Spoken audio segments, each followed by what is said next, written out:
ವಿಧೇಯಕ ಮಂಡನೆಯಿಂದ ನೋಡಿ, ಅದು ರಾಜ್ಯಪಾಲರು ನಮಗೆ ಮತ್ತೆ ಪದೇ ಪದೇ ಹೇಳಬೇಕಾಗಿಲ್ಲ. ರಾಜ್ಯಪಾಲರು ಕೇಂದ್ರ ಸರ್ಕಾರ BJP ಅವ್ರು ಏನು ಹೇಳ್ತಾರೆ ಅದನ್ನು ಮಾಡ್ತಾರೆ. ಅದ್ರಾಗ ಎರಡು ಮಾತಿಲ್ಲ. ಅದು ಸತತವಾಗಿ ಅವ್ರು ಪ್ರೂವ್ ಮಾಡ್ತಾ ಇದ್ದಾರೆ. ಈಗ ರಾಜ್ಯಪಾಲರಿಂದ ಬೇರೆ ಏನು ಅಪೇಕ್ಷೆ ಮಾಡಲಿಕ್ಕೆ ಸಾಧ್ಯ ಇಲ್ಲ. ಇದು ನಮಗೆ ಎಕ್ಸ್ಪೆಕ್ಟೆಡ್ ಇದು ಅವ್ರು ಮಾಡ್ತಾರೆ ಅಂತೇಳಿ ಗೊತ್ತಿದೆ. ಅದು ಅವ್ರು ಮಾಡುವಂಥ ನಮ್ಗೆ ಗೊತ್ತಿದೆ ಇವ್ರ ರೀತಿ ಮಾಡ್ತಾರೆ ಅಂತೇಳಿ. ಬೇರೆ ಏನು ಇವರಿಂದ ಅಪೇಕ್ಷೆ ಮಾಡುವಂಥದ್ದು ಇರಲಿಲ್ಲ ನಮಗೆ. ನೋಡಿ, ದ್ವೇಷ ಭಾಷಣ ಯಾರೇ ಮಾಡಲಿ, ಅದು MB ಪಾಟೀಲೇ ಮಾಡಲಿ, ಶರಣ್ ಪ್ರಕಾಶ್ ಪಾಟೀಲ್ರೇ ಮಾಡಲಿ, ಯಾರೇ ಮಾಡಲಿ, ಏನ್ರಿ ಇವತ್ತು ನಮ್ಮವ್ರು ನಮ್ಮ ಜಿಲ್ಲೆದಾಗ ಒಬ್ರು ಏನ್ರಿ ಅವ್ರು ಅನ್ಸು ದ್ವೇಷ ಭಾಷಣ ಬಹುಶಃ ಯಾರೂ ಮಾಡಿರ್ಲಿಕ್ಕಿಲ್ಲ ಇಡೀ ದೇಶದಲ್ಲಿ. ಮುಂಜಾನೆ ಮಾಡ್ತಾರೆ, ಮಧ್ಯಾಹ್ನ ಮಾಡ್ತಾರೆ, ಸಾಯಂಕಾಲ ಮಾಡ್ತಾರೆ, ರಾತ್ರಿ ಮಾಡ್ತಾರೆ. ಎಲ್ಲ ಅಸಂಬದ್ಧ ಪದ್ಧತಿಗಳು, ಅವಿಸಂವಾದ ಮಾಡೋದು, ಕೆಟ್ಟ ಪದಗಳನ್ನ ಉಪಯೋಗಿಸ್ತಾರೆ. ಅವ್ರು ಯಾವ ಸಮಾಜದವರು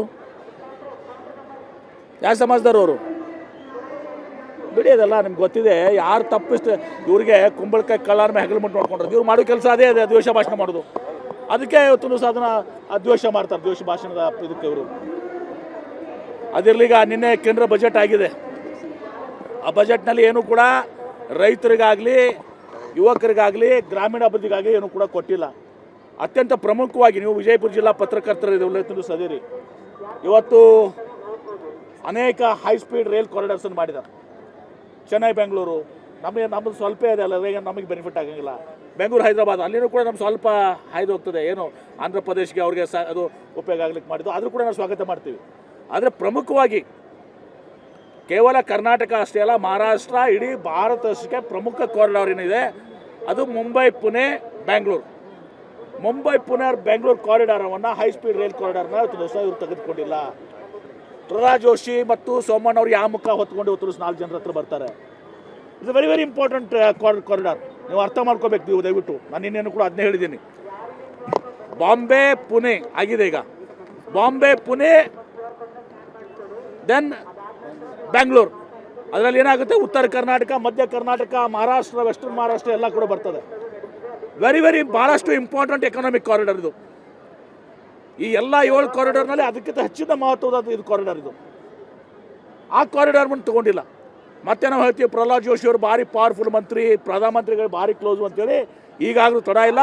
ಇವತ್ತು ನಾನು ವಿಶೇಷವಾಗಿ ಇದರ ಒಂದು ಆಂದೋಲನ ಆಗಿ ಮಾಡ್ತೀವಿ. ನಾವು ಎಲ್ಲ MPs, Maharashtra MPs, Karnataka MPs ಎಲ್ಲರೂ ಕೂಡ ಇವತ್ತು ಸಹ ಈ ಕಾರಿಡಾರನ್ನು ಎಲ್ಲಿವರೆಗೆ ಮುಂಬೈ ಬೆಂಗಳೂರು ಕಾರಿಡಾರ್ ಇನ್ಕ್ಲೂಡ್ ಆಗೋದಿಲ್ಲ ಅಲ್ಲಿ ತನಕ ನಾವು ಭಾಳ ದೊಡ್ಡ ಪ್ರಮಾಣದಲ್ಲಿ ಈ ವಿಷಯದಲ್ಲಿ ಜನಜಾಗೃತಿ ಹೋರಾಟವನ್ನು ಮಾಡ್ತೀವಿ.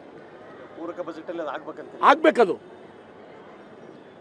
ಅದರಲ್ಲಿ ನಾನು ವಿಶೇಷವಾಗಿ ವಿನಂತಿಯನ್ನು ಮಾಡ್ಕೋತೀನಿ, ಕೈ ಮುಗಿದು ಪ್ರಾರ್ಥನೆ ಮಾಡ್ತೀನಿ. ಇವರು ಏನು ಸಚಿವರಿದ್ದಾರೆ, ಪ್ರಹ್ಲಾದ್ ಜೋಶಿ ಅವರು, ಬೊಮ್ಮಾಯಿ ಅವರು, MPs, ನಮ್ಮ MPs ಇವರು ಆಟಕ್ಕೂ ಇಲ್ಲ ಲೆಕ್ಕಕ್ಕೂ ಇಲ್ಲ. ಆಟಕ್ಕೂ ಉಂಟು ಲೆಕ್ಕಕ್ಕಿಲ್ಲ ಅಂತ ಹೇಳ್ತಾರಲ್ಲ, ಆಟಕ್ಕೂ ಇಲ್ಲ ಲೆಕ್ಕಕ್ಕೂ ಇಲ್ಲ. ಪ್ರಧಾನಮಂತ್ರಿ ಬಂದು ಮಾತಾಡದೇ ಇಲ್ಲ ಅವರು, ಬೈನೇ ತೆಗಂಗಿಲ್ಲ ಅವರು. ಇದು ಭಾಳ ದೊಡ್ಡ ಅನ್ಯಾಯ. ಇವತ್ತೊಂದು ದಿವಸ ಈ ಕಾರಿಡಾರ್ಸ್ನ ಅನೌನ್ಸ್ ಮಾಡಿದ್ದೀರಿ. ಈಗ ಈ ಕಾರಿಡಾರ್ ನೀವು ಜರ್ಕತ್ ಅದರಲ್ಲಿ ಬಿಟ್ಟರೆ ಇದು ಕರ್ನಾಟಕ ರಾಜ್ಯಕ್ಕೆ, ಉತ್ತರ ಕರ್ನಾಟಕ, ಮಧ್ಯ ಕರ್ನಾಟಕ ಮತ್ತು ಇದು ಕೇವಲ ಕರ್ನಾಟಕ ಅಷ್ಟೇ ಅಲ್ಲ, ಮಹಾರಾಷ್ಟ್ರಕ್ಕೂ ಅಷ್ಟೇ ಮಹತ್ವದಿದೆ ಮತ್ತು ಭಾರತ ದೇಶಕ್ಕೂ ಅಷ್ಟೇ ಮಹತ್ವದಿದೆ. ಕನೆಕ್ಟಿಂಗ್ ಮುಂಬೈ ಆ್ಯಂಡ್ ಬೆಂಗಳೂರು, ಒಂದು ಫೈನಾನ್ಷಿಯಲ್ ಕ್ಯಾಪಿಟಲು, ಇನ್ನೊಂದು ಟೆಕ್ ಕ್ಯಾಪಿಟಲು. ಇದಾಗದಿದ್ರೆ ಪ್ರಯೋಜನ ಇಲ್ಲ. ಇದನ್ನು ಹೈಲೈಟ್ ಮಾಡಿರಿ ನೀವು. ದ್ವೇಷ ಭಾಷಣ ತೊಗೊಂಡು ಏನು ಮಾಡ್ತೀರಿ?